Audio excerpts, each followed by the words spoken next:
The Vampyre, A Tale, by John William Polidori.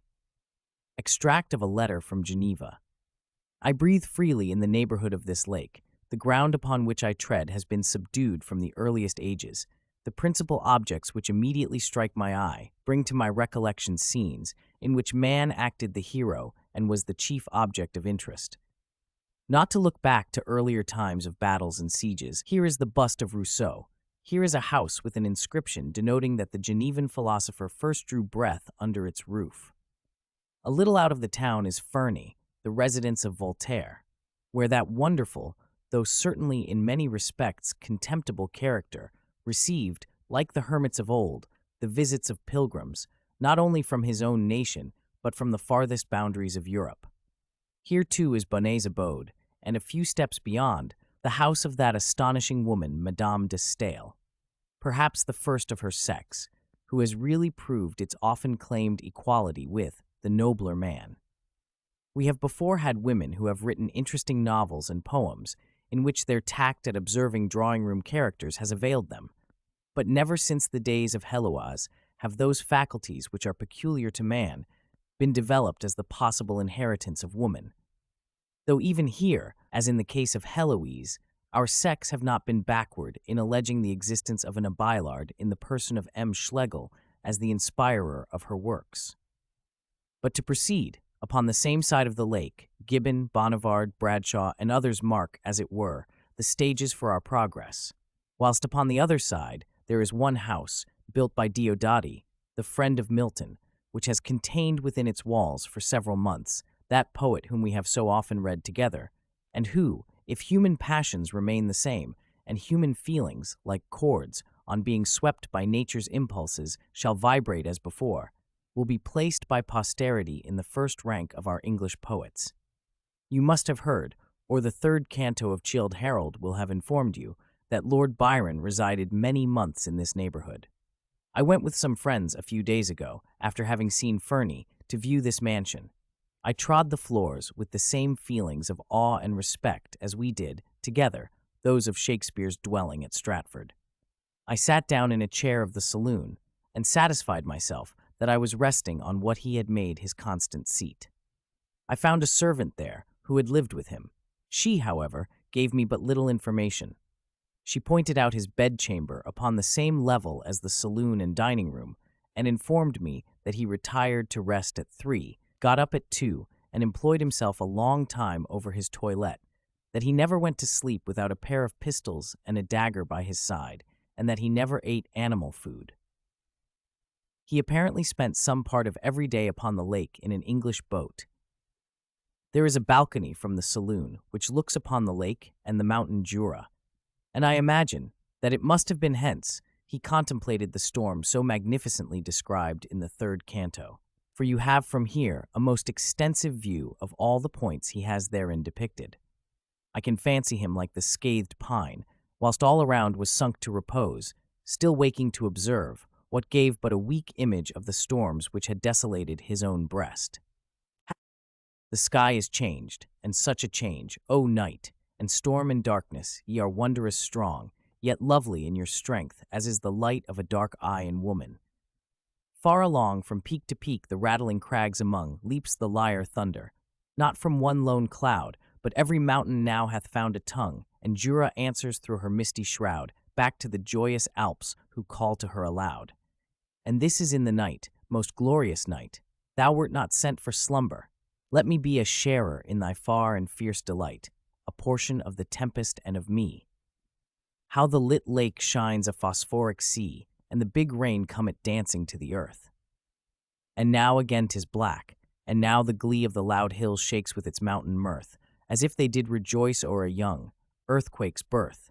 Now where the swift Rhine cleaves his way between heights which appear as lovers who have parted in haste, whose mining depths so intervene that they can meet no more, though broken-hearted, though in their souls which thus each other thwarted, love was the very root of the fond rage which blighted their life's bloom, and then departed, itself expired, but leaving them an age of years all winter, war within themselves to wage.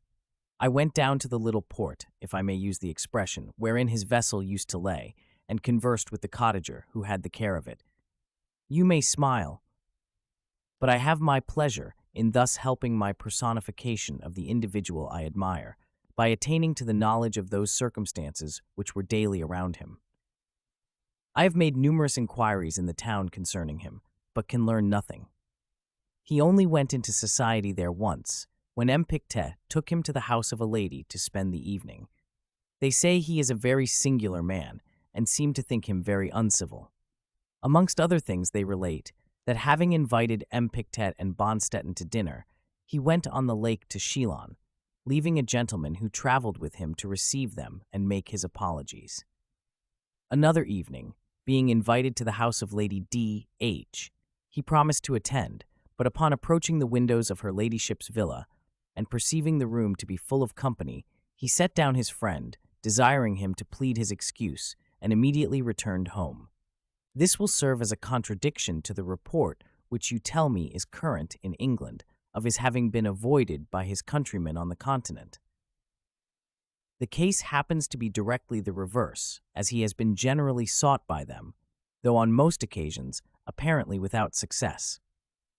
It is said, indeed, that upon paying his first visit at Coppet, following the servant who had announced his name, he was surprised to meet a lady carried out fainting.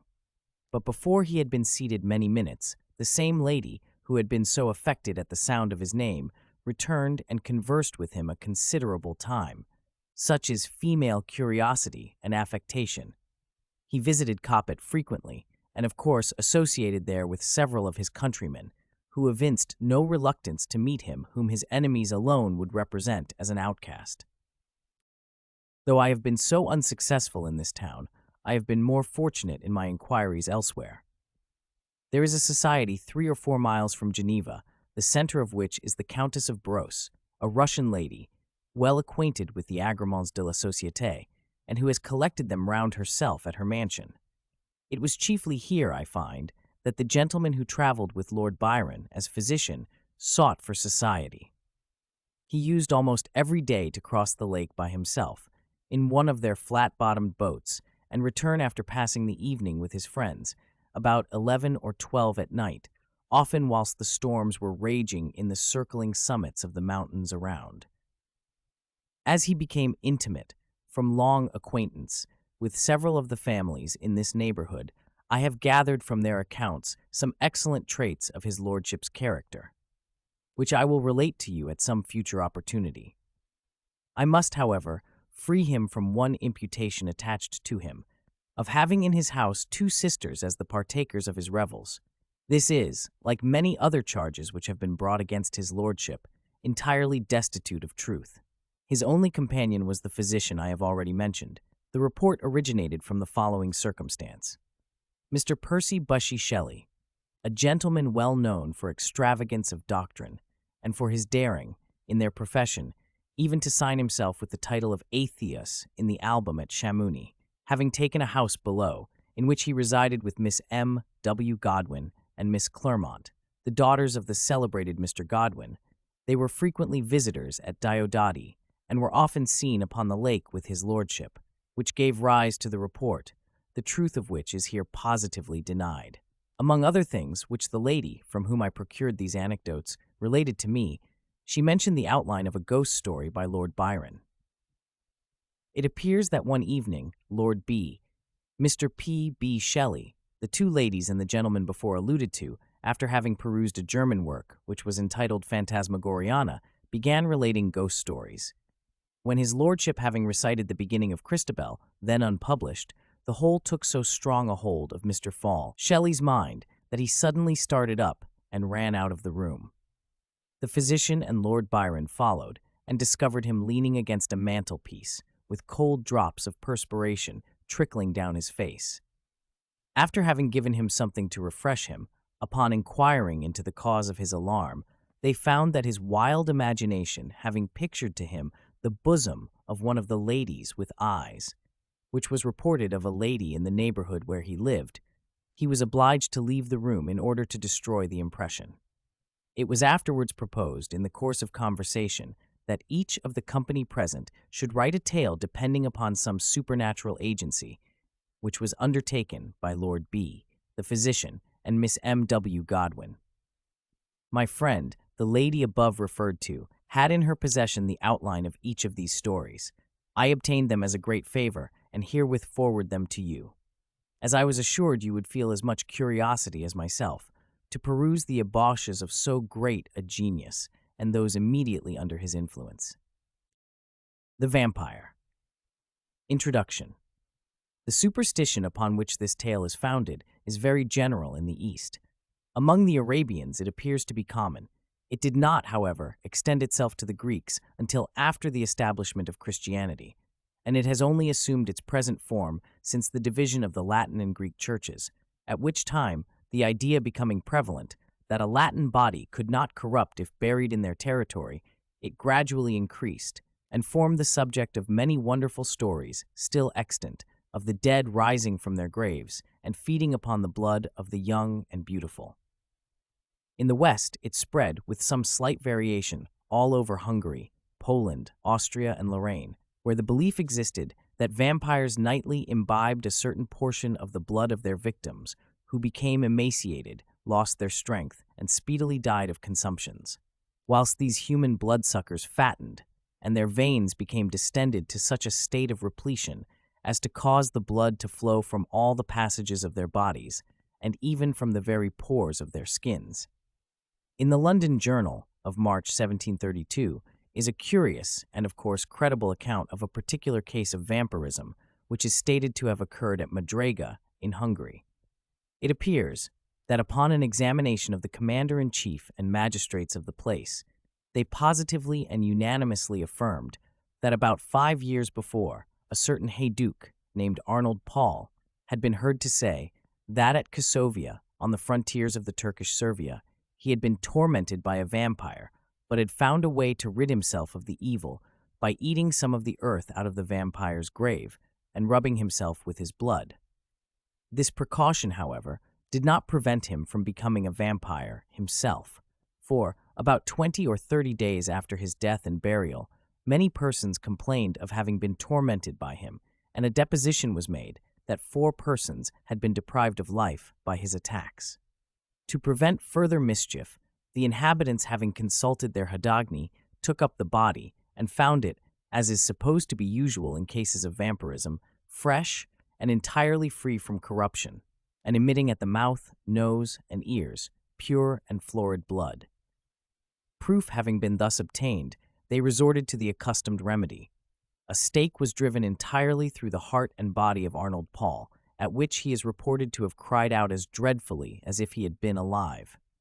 This done, they cut off his head, burned his body, and threw the ashes into his grave. The same measures were adopted with the corpses of those persons who had previously died from vampirism, lest they should, in their turn, become agents upon others who survived them. This monstrous rhodomontade is here related because it seems better adapted to illustrate the subject of the present observations than any other instance which could be adduced. In many parts of Greece, it is considered as a sort of punishment after death, for some heinous crime committed whilst in existence, that the deceased is not only doomed to vampirize, but compelled to confine his infernal visitations solely to those beings he loved most while upon earth, those to whom he was bound by ties of kindred and affection, a supposition alluded to in the Giaour. But first on earth, as vampire sent, thy corse shall from its tomb be rent, then ghastly haunt the native place, and suck the blood of all thy race. There from thy daughter, sister, wife, at midnight drain the stream of life. Yet loathe the banquet which perforce must feed thy livid living corse. Thy victims, ere they yet expire, shall know the demon for their sire. As cursing thee, thou cursing them, thy flowers are withered on the stem. But one that for thy crime must fall, the youngest, best beloved of all, shall bless thee with a father's name. That word shall wrap thy heart in flame. Yet thou must end thy task, and mark her cheek's last tinge, her eyes' last spark, and the last glassy glance must view, which freezes o'er its lifeless blue. Then with unhallowed hand shall tear the tresses of her yellow hair, of which, in life, a lock when shorn, affection's fondest pledge was worn, but now is borne away by the memorial of thine agony. Yet with thine own best blood shall drip, thy gnashing tooth and haggard lip, then stalking to thy sullen grave, go, and with ghouls and afrits rave, till these in horror shrink away from spectre more accursed than they. Mr. Southey has also introduced in his wild but beautiful poem of Thalaba the vampire course of the Arabian maid Oniza, who is represented as having returned from the grave for the purpose of tormenting him she best loved whilst in existence. But this cannot be supposed to have resulted from the sinfulness of her life, she being portrayed throughout the whole of the tale as a complete type of purity and innocence. The voracious Tournefort gives a long account in his travels of several astonishing cases of vampirism, to which he pretends to have been an eyewitness, and Calmet, in his great work upon this subject, besides a variety of anecdotes and traditionary narratives illustrative of its effects, has put forth some learned dissertations, tending to prove it to be a classical as well as barbarian error. Many curious and interesting notices on this singularly horrible superstition might be added, though the present may suffice for the limits of a note, necessarily devoted to explanation, and which may now be concluded by merely remarking that though the term vampire is the one in most general acceptation, there are several others synonymous with it, made use of in various parts of the world, as vrucolocha, vardolacha, ghoul, brokoloka. The vampire. It happened that in the midst of the dissipations attendant upon a London winter, there appeared at the various parties of the leaders of the ton a nobleman, more remarkable for his singularities than his rank. He gazed upon the mirth around him, as if he could not participate therein. Apparently, the light laughter of the fair only attracted his attention, that he might by a look quell it, and throw fear into those breasts where thoughtlessness reigned. Those who felt this sensation of awe could not explain whence it arose. Some attributed it to the dead gray eye, which, fixing upon the object's face, did not seem to penetrate, and at one glance to pierce through to the inward workings of the heart, but fell upon the cheek with a leaden ray that weighed upon the skin it could not pass. His peculiarities caused him to be invited to every house. All wished to see him, and those who had been accustomed to violent excitement and now felt the weight of ennui were pleased at having something in their presence capable of engaging their attention. In spite of the deadly hue of his face, which never gained a warmer tint, either from the blush of modesty or from the strong emotion of passion, though its form and outline were beautiful, many of the female hunters after notoriety attempted to win his attentions and gain, at least, some marks of what they might term affection. Lady Mercer, who had been the mockery of every monster shown in drawing-rooms since her marriage, threw herself in his way and did all but put on the dress of a mountebank to attract his notice, though in vain. When she stood before him, though his eyes were apparently fixed upon hers, still it seemed as if they were unperceived. Even her unappalled impudence was baffled, and she left the field. But though the common adulteress could not influence even the guidance of his eyes, it was not that the female sex was indifferent to him. Yet such was the apparent caution with which he spoke to the virtuous wife and innocent daughter, that few knew he ever addressed himself to females. He had, however, the reputation of a winning tongue, and whether it was that it even overcame the dread of his singular character, or that they were moved by his apparent hatred of vice, he was as often among those females who form the boast of their sex from their domestic virtues, as among those who sully it by their vices. About the same time, there came to London a young gentleman of the name of Aubrey. He was an orphan left with an only sister in the possession of great wealth by parents who died while he was yet in childhood. Left also to himself by guardians, who thought it their duty merely to take care of his fortune, while they relinquished the more important charge of his mind to the care of mercenary subalterns, he cultivated more his imagination than his judgment. He had, hence, that high romantic feeling of honor and candor, which daily ruins so many milliners' apprentices. He believed all to sympathize with virtue, and thought that vice was thrown in by Providence merely for the picturesque effect of the scene, as we see in romances. He thought that the misery of a cottage merely consisted in the vesting of clothes, which were as warm, but which were better adapted to the painter's eye by their irregular folds and various colored patches. He thought, in fine, that the dreams of poets were the realities of life. He was handsome, frank, and rich. For these reasons, upon his entering into the gay circles, many mothers surrounded him, striving which should describe with least truth their languishing or romping favorites. The daughters at the same time, by their brightening countenances when he approached, and by their sparkling eyes when he opened his lips, soon led him into false notions of his talents and his merit. Attached as he was to the romance of his solitary hours, he was startled at finding that, except in the tallow and wax candles that flickered, not from the presence of a ghost, but from want of snuffing, there was no foundation in real life for any of that congeries of pleasing pictures and descriptions contained in those volumes from which he had formed his study. Finding, however, some compensation in his gratified vanity, he was about to relinquish his dreams when the extraordinary being we have above described crossed him in his career. He watched him, and the very impossibility of forming an idea of the character of a man entirely absorbed in himself, who gave few other signs of his observation of external objects than the tacit assent to their existence implied by the avoidance of their contact.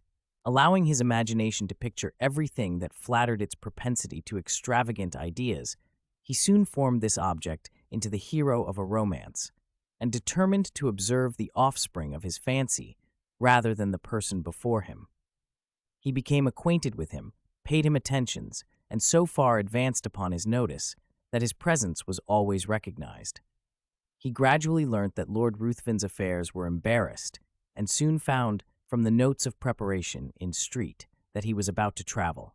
Desirous of gaining some information respecting this singular character, who, till now, had only whetted his curiosity, he hinted to his guardians that it was time for him to perform the tour which for many generations has been thought necessary to enable the young to take some rapid steps in the career of vice towards putting themselves upon an equality with the aged, and not allowing them to appear as if fallen from the skies, whenever scandalous intrigues are mentioned as the subjects of pleasantry or of praise, according to the degree of skill shown in carrying them on. They consented, and Aubrey, immediately mentioning his intentions to Lord Ruthven, was surprised to receive from him a proposal to join him. Flattered by such a mark of esteem from him, who apparently had nothing in common with other men, he gladly accepted it, and in a few days they had passed the circling waters. Hitherto, Aubrey had had no opportunity of studying Lord Ruthven's character, and now he found that, though many more of his actions were exposed to his view, the results offered different conclusions from the apparent motives to his conduct. His companion was profuse in his liberality. The idle, the vagabond, and the beggar received from his hand more than enough to relieve their immediate wants. But Aubrey could not avoid remarking that it was not upon the virtuous, reduced to indigence by the misfortunes attendant even upon virtue, that he bestowed his alms. These were sent from the door with hardly suppressed sneers. But when the profligate came to ask something, not to relieve his wants, but to allow him to wallow in his lust, or to sink him still deeper in his iniquity, he was sent away with rich charity. This was, however, attributed by him to the greater importunity of the vicious, which generally prevails over the retiring bashfulness of the virtuous indigent. There was one circumstance about the charity of his lordship which was still more impressed upon his mind. All those upon whom it was bestowed inevitably found that there was a curse upon it, for they were all either led to the scaffold or sunk to the lowest and the most abject misery. At Brussels and other towns through which they passed, Aubrey was surprised at the apparent eagerness with which his companion sought for the centers of all fashionable vice. There he entered into all the spirit of the faro table.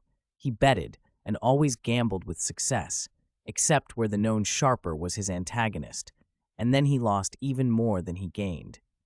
But it was always with the same unchanging face with which he generally watched the society around. It was not, however, so when he encountered the rash, youthful novice, or the luckless father of a numerous family, then his very wish seemed fortune's law. This apparent abstractedness of mind was laid aside, and his eyes sparkled with more fire than that of the cat whilst dallying with the half-dead mouse. In every town he left the formerly affluent youth, torn from the circle he adorned, cursing, in the solitude of a dungeon, the fate that had drawn him within the reach of this fiend. Whilst many a father sat frantic amidst the speaking looks of mute, hungry children, without a single farthing of his late immense wealth, wherewith to buy even sufficient to satisfy their present craving. Yet he took no money from the gambling table, but immediately lost, to the ruiner of many, the last guilder he had just snatched from the convulsive grasp of the innocent. This might but be the result of a certain degree of knowledge, which was not, however, capable of combating the cunning of the more experienced.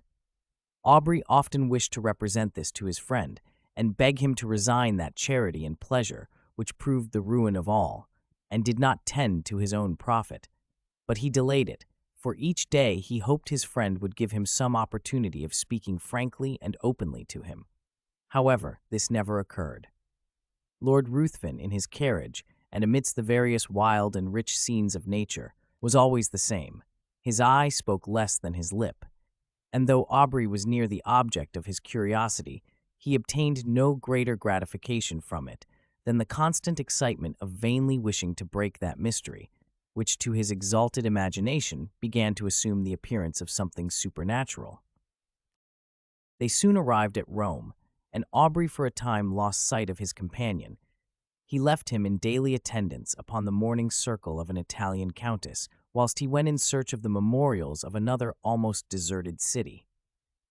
Whilst he was thus engaged, letters arrived from England, which he opened with eager impatience. The first was from his sister, breathing nothing but affection. The others were from his guardians. The latter astonished him. If it had before entered into his imagination that there was an evil power resident in his companion, these seemed to give him sufficient reason for the belief. His guardians insisted upon his immediately leaving his friend, and urged that his character was dreadfully vicious, for that the possession of irresistible powers of seduction rendered his licentious habits more dangerous to society. It had been discovered that his contempt for the adulteress had not originated in hatred of her character, but that he had required, to enhance his gratification, that his victim, the partner of his guilt, should be hurled from the pinnacle of unsullied virtue down to the lowest abyss of infamy and degradation. In fine, that all those females whom he had sought, apparently on account of their virtue, had, since his departure, thrown even the mask aside, and had not scrupled to expose the whole deformity of their vices to the public gaze. Aubrey determined upon leaving one whose character had not yet shown a single bright point on which to rest the eye. He resolved to invent some plausible pretext for abandoning him altogether, purposing, in the meanwhile, to watch him more closely, and to let no slight circumstances pass by unnoticed. He entered into the same circle, and soon perceived that his lordship was endeavoring to work upon the inexperience of the daughter of the lady whose house he chiefly frequented. In Italy, it is seldom that an unmarried female is met with in society. He was therefore obliged to carry on his plans in secret, but Aubrey's eye followed him in all his windings, and soon discovered that an assignation had been appointed which would most likely end in the ruin of an innocent, though thoughtless girl. Losing no time, he entered the apartment of Lord Ruthven, and abruptly asked him his intentions with respect to the lady, informing him at the same time that he was aware of his being about to meet her that very night. Lord Ruthven answered that his intentions were such as he supposed all would have upon such an occasion, and upon being pressed whether he intended to marry her, merely laughed. Aubrey retired, and immediately writing a note to say that from that moment he must decline accompanying his lordship in the remainder of their proposed tour, he ordered his servant to seek other apartments, and calling upon the mother of the lady, informed her of all he knew, not only with regard to her daughter, but also concerning the character of his lordship. The assignation was prevented. Lord Ruthven, next day, merely sent his servant to notify his complete assent to a separation, but did not hint any suspicion of his plans having been foiled by Aubrey's interposition. Having left Rome, Aubrey directed his steps towards Greece, and crossing the peninsula, soon found himself at Athens. He then fixed his residence in the house of a Greek, and soon occupied himself in tracing the faded records of ancient glory upon monuments that apparently, ashamed of chronicling the deeds of freemen only before slaves, had hidden themselves beneath the sheltering soil or many-colored lichen. Under the same roof as himself existed a being so beautiful and delicate that she might have formed the model for a painter wishing to portray on canvas the promised hope of the faithful in Mahomet's paradise, save that her eyes spoke too much mind for anyone to think she could belong to those who had no souls. As she danced upon the plain or tripped along the mountain's side, one would have thought the gazelle a poor type of her beauties, for who would have exchanged her eye, apparently the eye of animated nature, for that sleepy, luxurious look of the animal suited but to the taste of an epicure? The light step of Ianthe often accompanied Aubrey in his search after antiquities, and often would the unconscious girl, engaged in the pursuit of a cashmere butterfly, show the whole beauty of her form, floating as it were upon the wind, to the eager gaze of him who forgot the letters he had just deciphered upon an almost effaced tablet in the contemplation of her sylph-like figure. Often would her tresses falling, as she flitted around, exhibit in the sun's ray such delicately brilliant and swiftly fading hues, it might well excuse the forgetfulness of the antiquary, who let escape from his mind the very object he had before thought of vital importance to the proper interpretation of a passage in Pausanias. But why attempt to describe charms which all feel, but none can appreciate? It was innocence, youth, and beauty, unaffected by crowded drawing rooms and stifling balls. Whilst he drew those remains of which he wished to preserve a memorial for his future hours, she would stand by and watch the magic effects of his pencil in tracing the scenes of her native place. She would then describe to him the circling dance upon the open plain, would paint to him in all the glowing colors of youthful memory the marriage pomp she remembered viewing in her infancy. And then, turning to subjects that had evidently made a greater impression upon her mind, would tell him all the supernatural tales of her nurse. Her earnestness and apparent belief of what she narrated excited the interest even of Aubrey, and often as she told him the tale of the living vampire who had passed years amidst his friends and dearest ties, forced every year, by feeding upon the life of a lovely female, to prolong his existence for the ensuing months, his blood would run cold, whilst he attempted to laugh her out of such idle and horrible fantasies. But Ianthe cited to him the names of old men who had at last detected one living among themselves, after several of their near relatives and children had been found marked with the stamp of the fiend's appetite.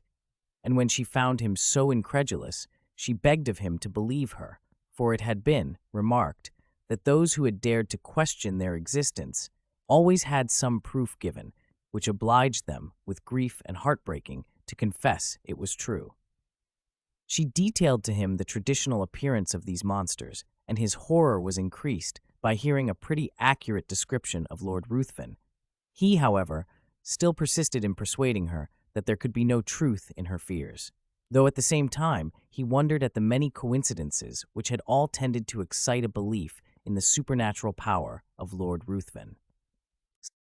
Aubrey began to attach himself more and more to Ianthe. Her innocence, so contrasted with all the affected virtues of the women among whom he had sought for his vision of romance, won his heart, and while he ridiculed the idea of a young man of English habits marrying an uneducated Greek girl, still he found himself more and more attached to the almost fairy form before him. He would tear himself at times from her, and, forming a plan for some antiquarian research, he would depart, determined not to return until his object was attained, but he always found it impossible to fix his attention upon the ruins around him, whilst in his mind he retained an image that seemed alone the rightful possessor of his thoughts. Ianthe was unconscious of his love, and was ever the same frank infantile being he had first known. She always seemed to part from him with reluctance, but it was because she had no longer any one with whom she could visit her favorite haunts, whilst her guardian was occupied in sketching or uncovering some fragment which had yet escaped the destructive hand of time.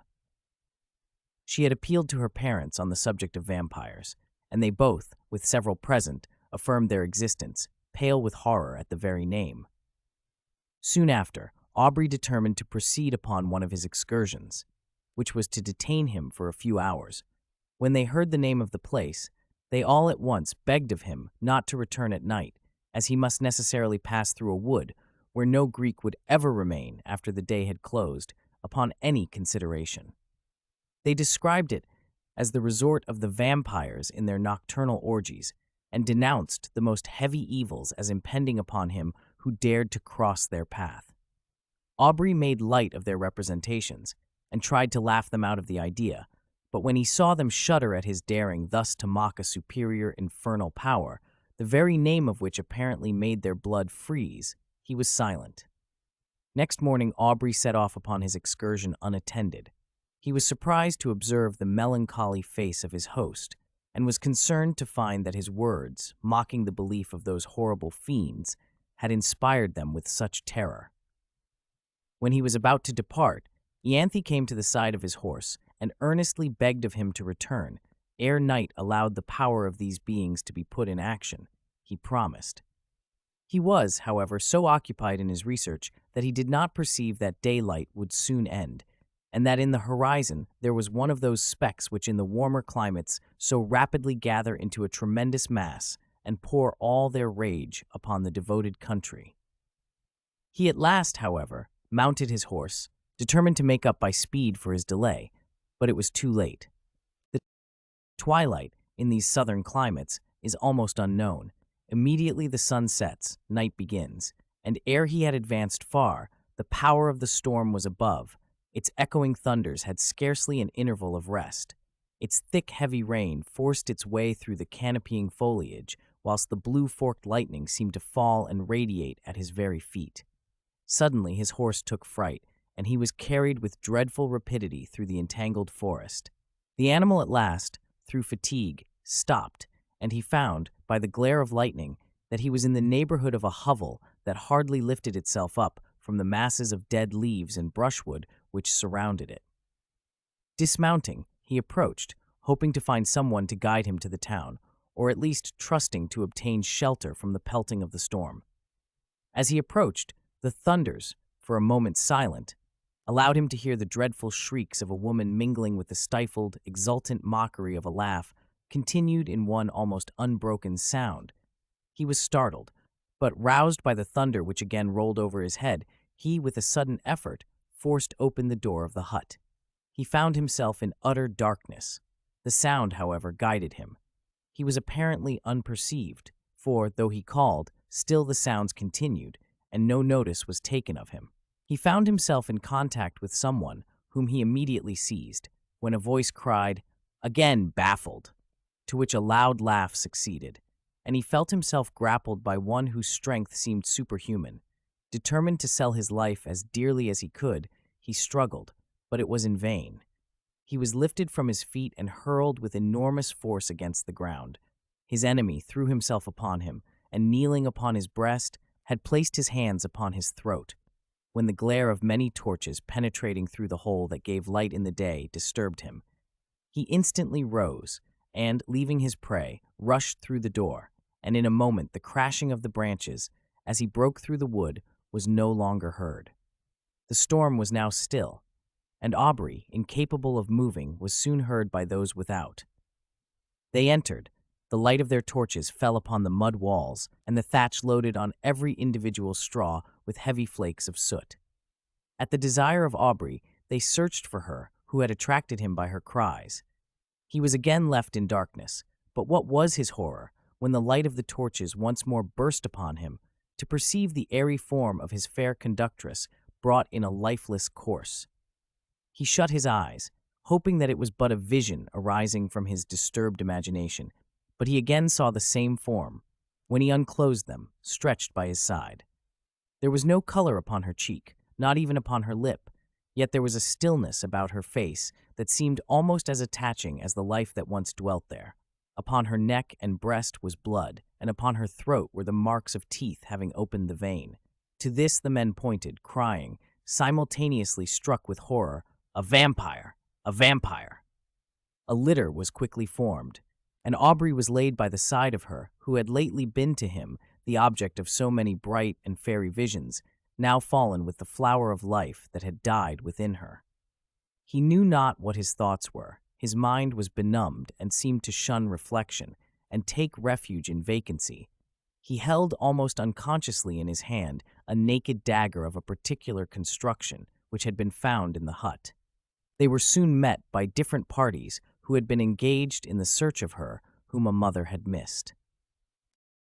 Their lamentable cries, as they approached the city, forewarned the parents of some dreadful catastrophe. To describe their grief would be impossible, but when they ascertained the cause of their child's death, they looked at Aubrey and pointed to the corse. They were inconsolable, both died broken-hearted. Aubrey, being put to bed, was seized with a most violent fever and was often delirious. In these intervals he would call upon Lord Ruthven and upon Ianthe. By some unaccountable combination he seemed to beg of his former companion to spare the being he loved. At other times he would imprecate maledictions upon his head and curse him as her destroyer. Lord Ruthven chanced at this time to arrive at Athens, and from whatever motive, upon hearing of the state of Aubrey, immediately placed himself in the same house, and became his constant attendant. When the latter recovered from his delirium, he was horrified and startled at the sight of him, whose image he had now combined with that of a vampire. But Lord Ruthven, by his kind words, implying almost repentance for the fault that had caused their separation, and still more by the attention, anxiety, and care which he showed, soon reconciled him to his presence. His lordship seemed quite changed. He no longer appeared that apathetic being who had so astonished Aubrey. But as soon as his convalescence began to be rapid, he again gradually retired into the same state of mind, and Aubrey perceived no difference from the former man, except that at times he was surprised to meet his gaze fixed intently upon him, with a smile of malicious exultation playing upon his lips. He knew not why, but this smile haunted him. During the last stage of the invalid's recovery, Lord Ruthven was apparently engaged in watching the tideless waves raised by the cooling breeze, or in marking the progress of those orbs, circling, like our world, the moveless sun. Indeed, he appeared to wish to avoid the eyes of all.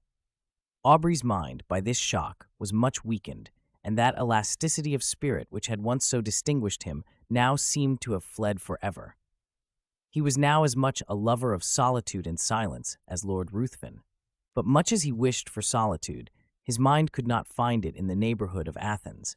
If he sought it amidst the ruins he had formerly frequented, Ianthe's form stood by his side.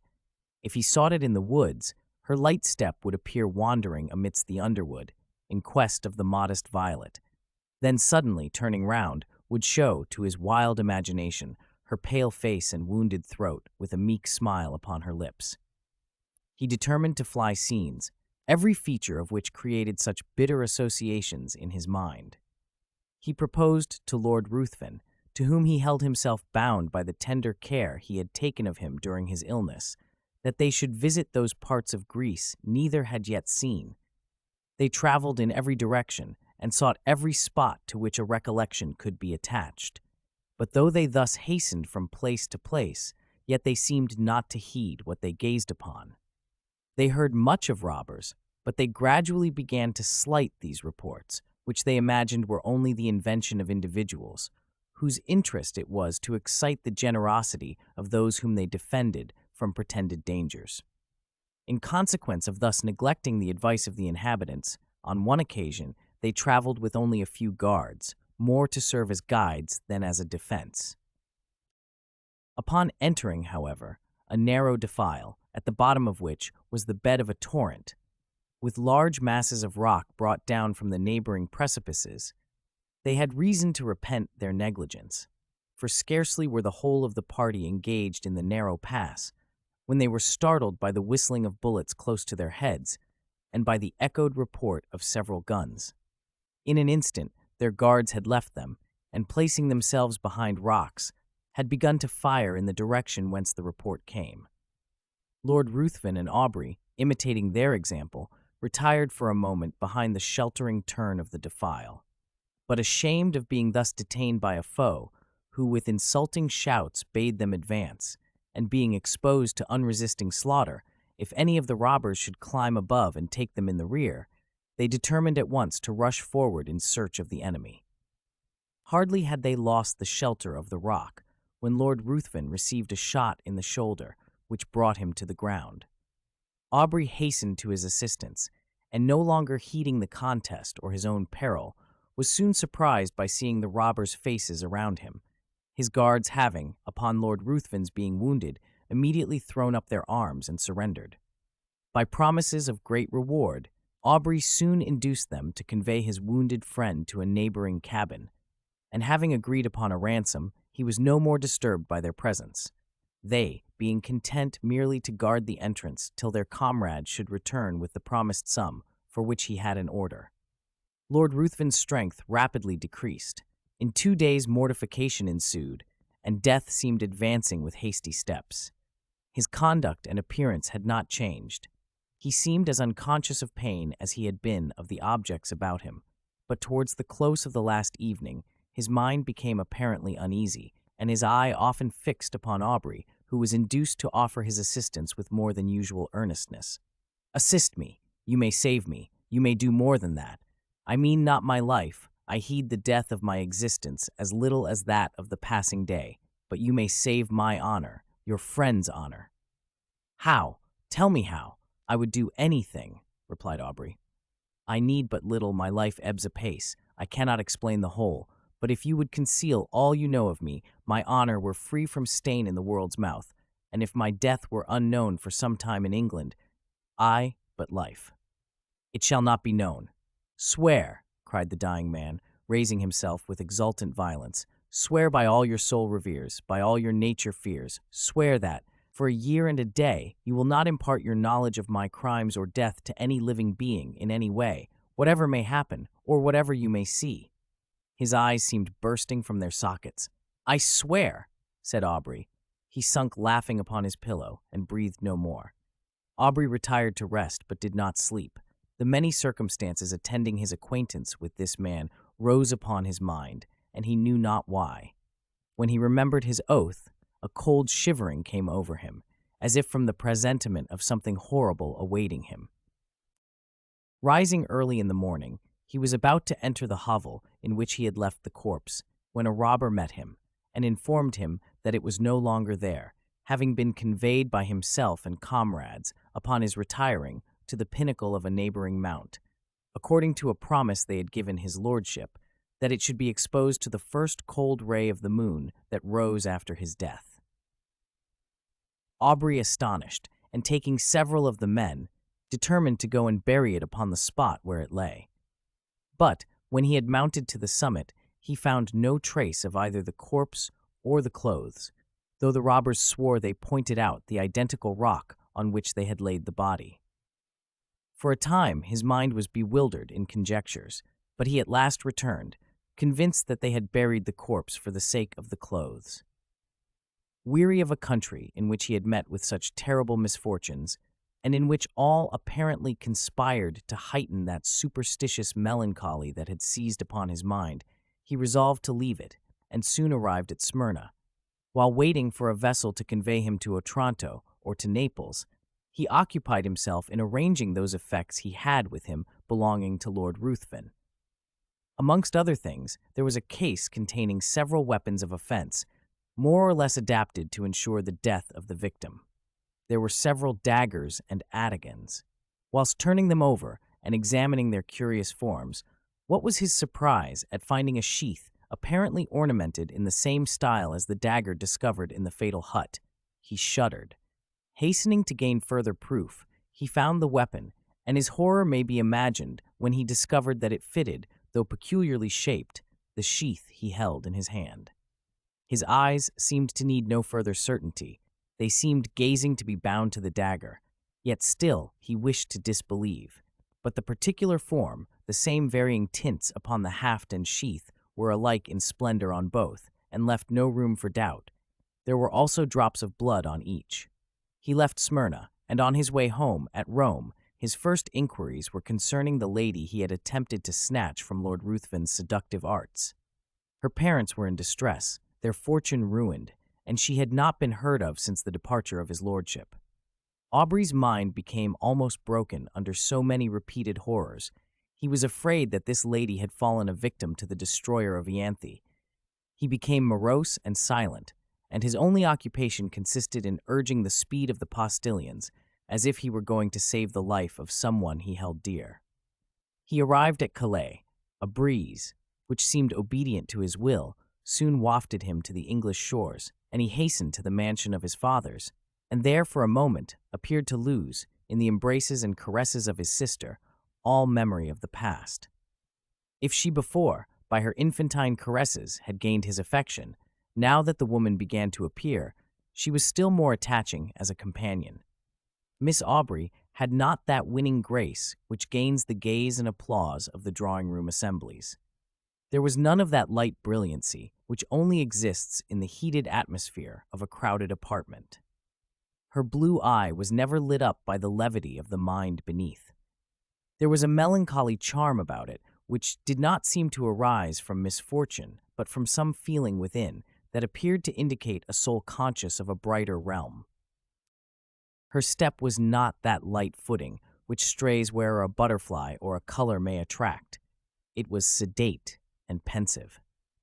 When alone, her face was never brightened by the smile of joy, but when her brother breathed to her his affection, and would in her presence forget those griefs she knew destroyed his rest, who would have exchanged her smile for that of the voluptuary? It seemed as if those eyes, that face, were then playing in the light of their own native sphere. She was yet only 18, and had not been presented to the world, it having been thought by her guardians more fit that her presentation should be delayed until her brother's return from the continent, when he might be her protector.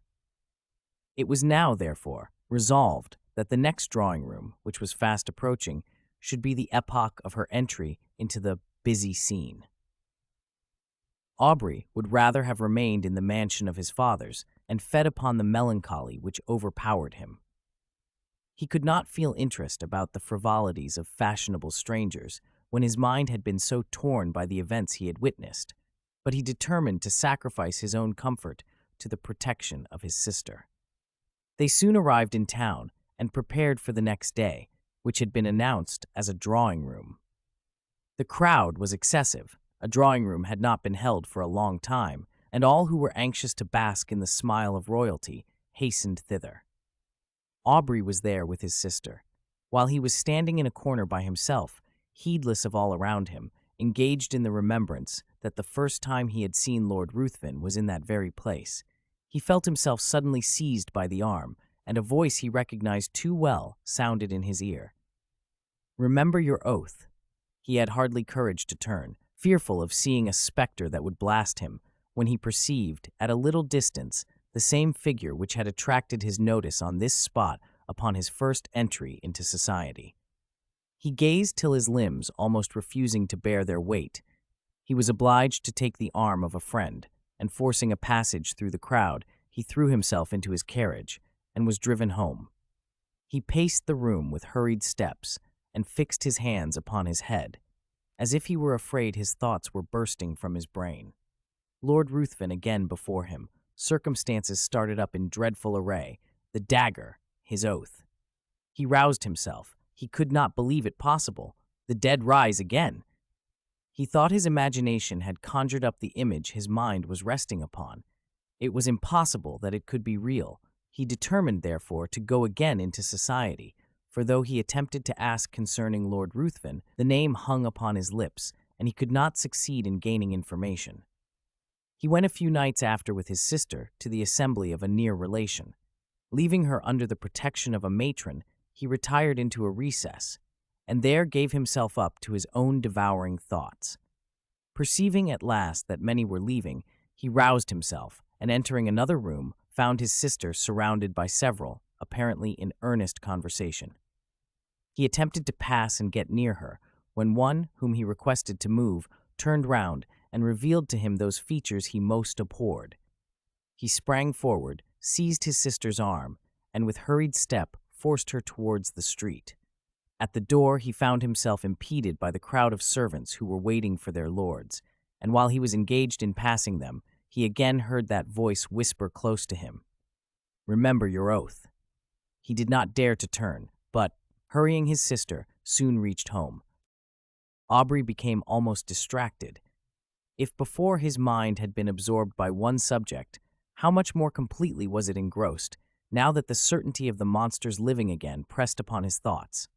His sister's attentions were now unheeded, and it was in vain that she entreated him to explain to her what had caused his abrupt conduct. He only uttered a few words, and those terrified her. The more he thought, the more he was bewildered. His oath startled him. Was he then to allow this monster to roam, bearing ruin upon his breath, amidst all he held dear, and not avert its progress? His very sister might have been touched by him. But even if he were to break his oath and disclose his suspicions, who would believe him? He thought of employing his own hand to free the world from such a wretch, but death, he remembered, had been already mocked.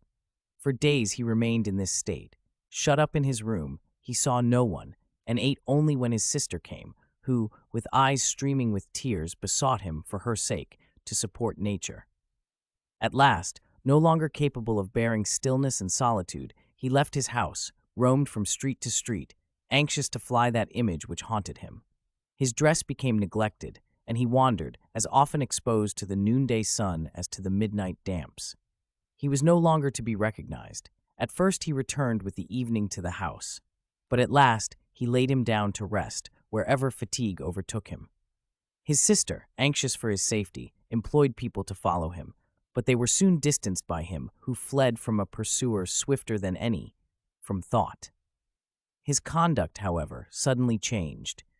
Struck with the idea that he left by his absence the whole of his friends, with a fiend amongst them, of whose presence they were unconscious, he determined to enter again into society and watch him closely, anxious to forewarn, in spite of his oath, all whom Lord Ruthven approached with intimacy. But when he entered into a room, his haggard and suspicious looks were so striking, his inward shudderings so visible, that his sister was at last obliged to beg of him to abstain from seeking, for her sake, a society which affected him so strongly.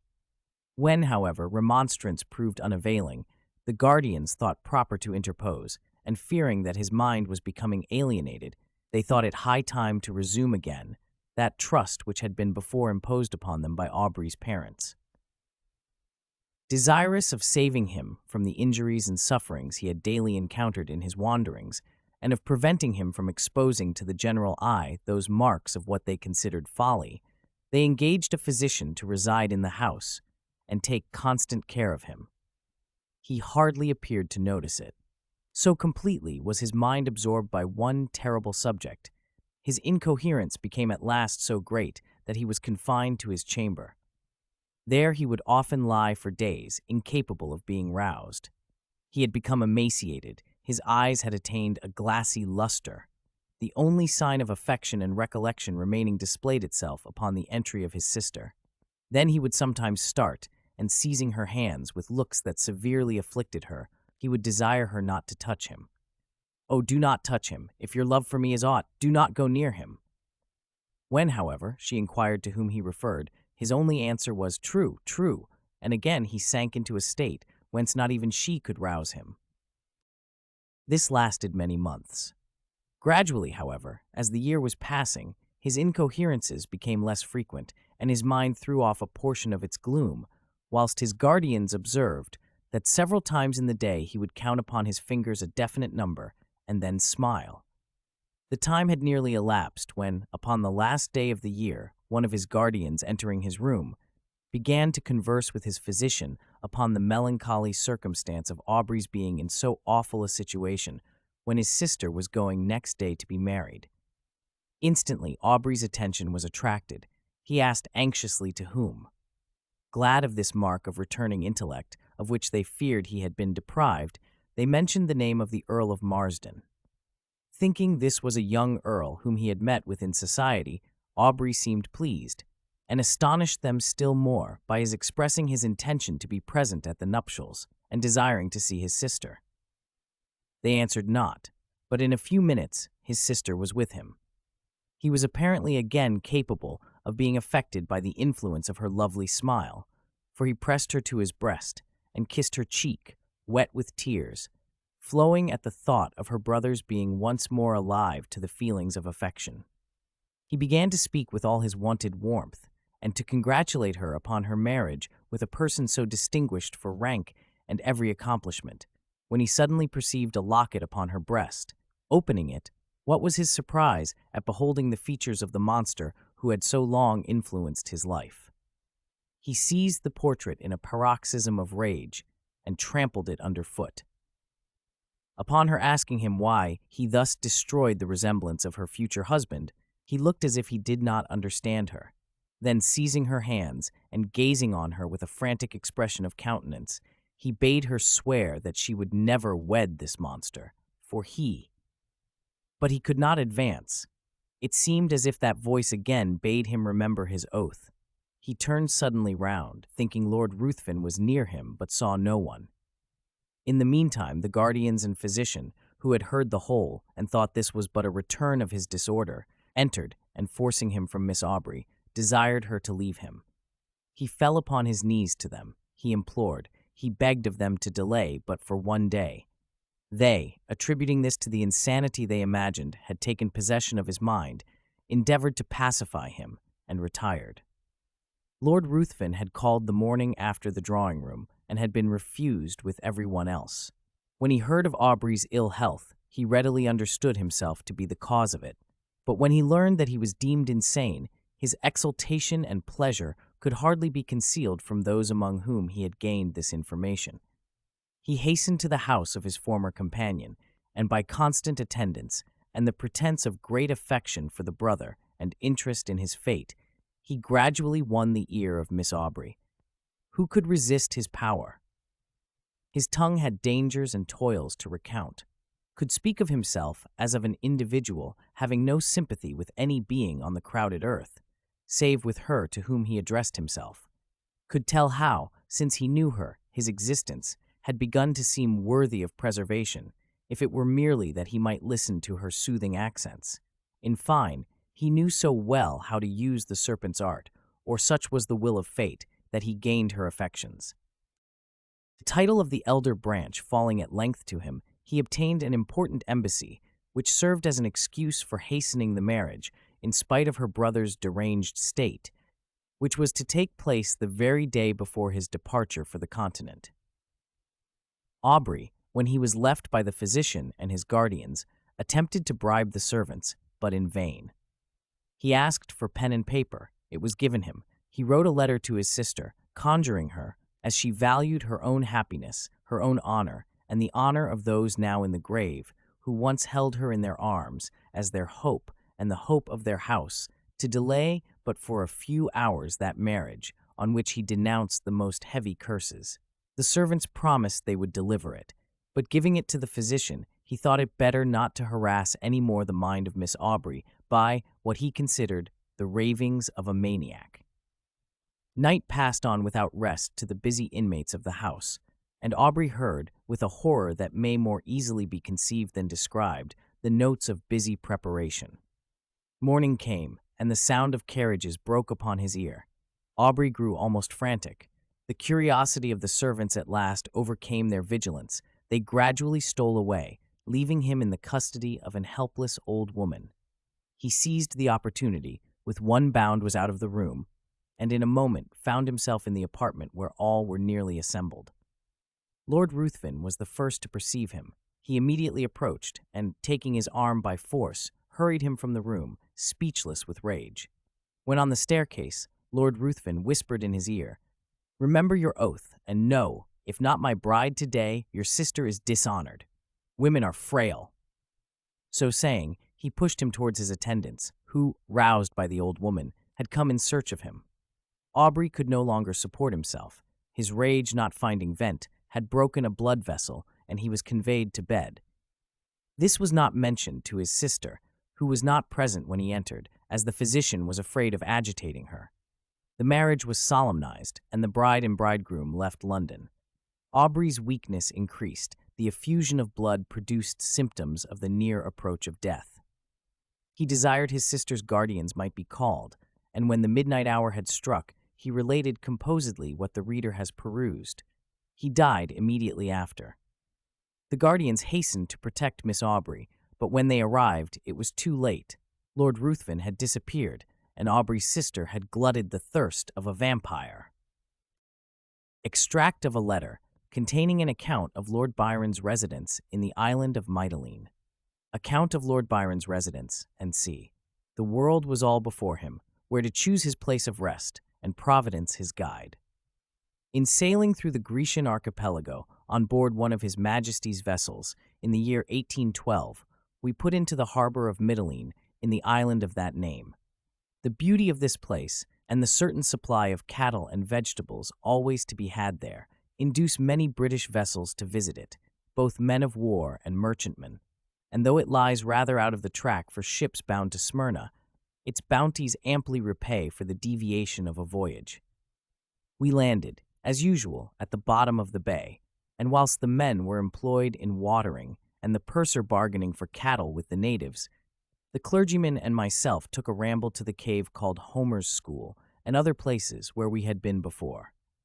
On the brow of Mount Ida, a small monticule so named, we met with and engaged a young Greek as our guide, who told us he had come from Scio with an English lord, who left the island 4 days previous to our arrival in his felucca. He engaged me as a pilot, said the Greek, and would have taken me with him, but I did not choose to quit Mytilene, where I am likely to get married. He was an odd but a very good man. The cottage over the hill, facing the river, belongs to him, and he has left an old man in charge of it. He gave Dominic, the wine trader, 600 zecchins for it, about L250 English currency, and has resided there about 14 months, though not constantly, for he sails in his felucca very often to the different islands. This account excited our curiosity very much, and we lost no time in hastening to the house where our countryman had resided. We were kindly received by an old man, who conducted us over the mansion. It consisted of 4 apartments on the ground floor, an entrance hall, a drawing room, a sitting parlor, and a bedroom with a spacious closet annexed. They were all simply decorated, plain green-stained walls, marble tables on either side, a large myrtle in the center, and a small fountain beneath, which could be made to play through the branches by moving a spring fixed in the side of a small bronze Venus in a leaning posture. A large couch or sofa completed the furniture. In the hall stood 6 English cane chairs and an empty bookcase. There were no mirrors, nor a single painting. The bedchamber had merely a large mattress spread on the floor, with 2 stuffed cotton quilts and a pillow, the common bed throughout Greece. In the sitting room we observed a marble recess, formerly, the old man told us, filled with books and papers, which were then in a large seaman's chest in the closet.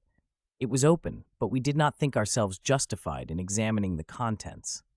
On the tablet of the recess lay Voltaire's, Shakespeare's, Boileau's, and Rousseau's works complete, Volney's Ruins of Empires, Zimmermann, in the German language, Klopstock's Messiah, Kotzebue's novels, Schiller's Play of the Robbers, Milton's Paradise Lost, an Italian edition, printed at Parma in 1810, several small pamphlets from the Greek press at Constantinople, much torn, but no English book of any description. Most of these books were filled with marginal notes, written with a pencil in Italian and Latin. The Messiah was literally scribbled all over and marked with slips of paper, on which also were remarks. The old man said, "The Lord had been reading these books the evening before he sailed, and forgot to place them with the others. But," said he, "there they must lie until his return, for he is so particular that were I to move one thing without orders, he would frown upon me for a week together. He is otherways very good. I once did him a service, and I have the produce of this farm for the trouble of taking care of it, except 20 zecchines, which I pay to an aged Armenian who resides in a small cottage in the wood, and whom the Lord brought here from Adrianople. I don't know for what reason." The appearance of the house externally was pleasing. The portico in front was 50 paces long and 14 broad, and the fluted marble pillars with black plinths and fretwork cornices, as it is now customary in Grecian architecture, were considerably higher than the roof. The roof, surrounded by a light stone balustrade, was covered by a fine Turkey carpet, beneath an awning of strong coarse linen. Most of the housetops are thus furnished, as upon them the Greeks pass their evenings in smoking, drinking light wines, such as Lachryma Christi, eating fruit, and enjoying the evening breeze. On the left hand, as we entered the house, a small streamlet glided away, Grapes, oranges, and limes were clustering together on its borders, and under the shade of two large myrtle bushes, a marble seat with an ornamental wooden back was placed, on which we were told the Lord passed many of his evenings and nights till 12 o'clock, reading, writing, and talking to himself. "I suppose," said the old man, "praying, for he was very devout, and always attended our church twice a week, besides Sundays." The view from this seat was what may be termed a bird's-eye view.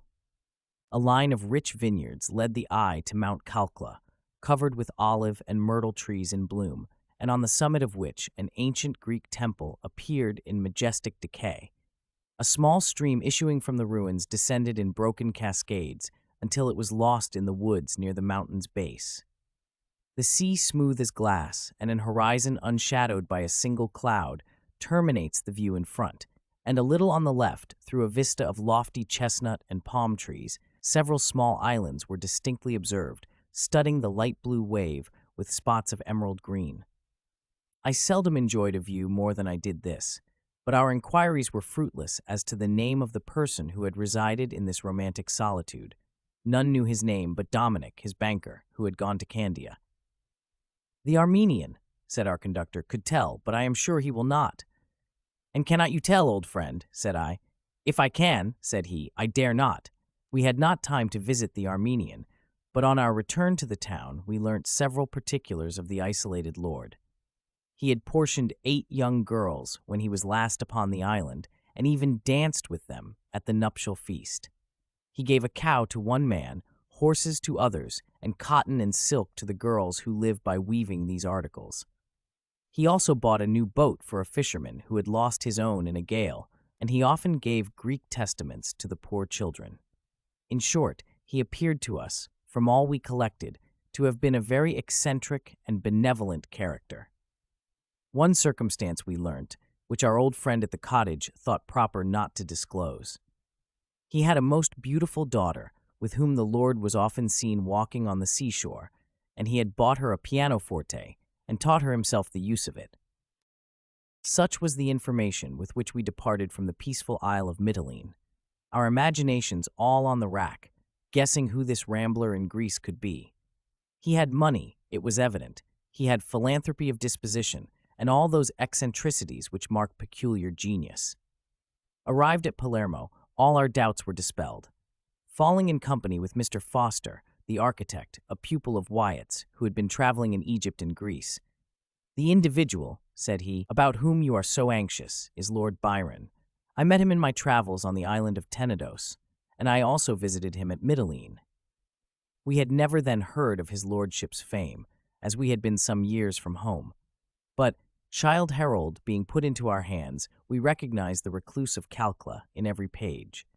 Deeply did we regret not having been more curious in our researches at the cottage, but we consoled ourselves with the idea of returning to Mytilene on some future day. But to me, that day will never return.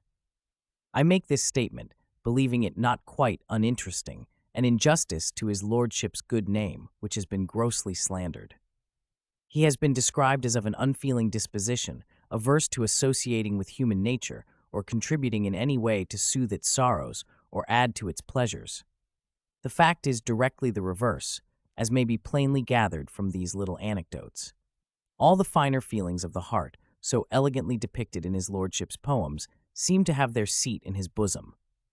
Tenderness, sympathy, and charity appear to guide all his actions, and his courting the repose of solitude is an additional reason for marking him as a being on whose heart religion hath set her seal, and over whose head benevolence hath thrown her mantle. No man can read the preceding pleasing traits without feeling proud of him as a countryman. With respect to his loves or pleasures, I do not assume a right to give an opinion.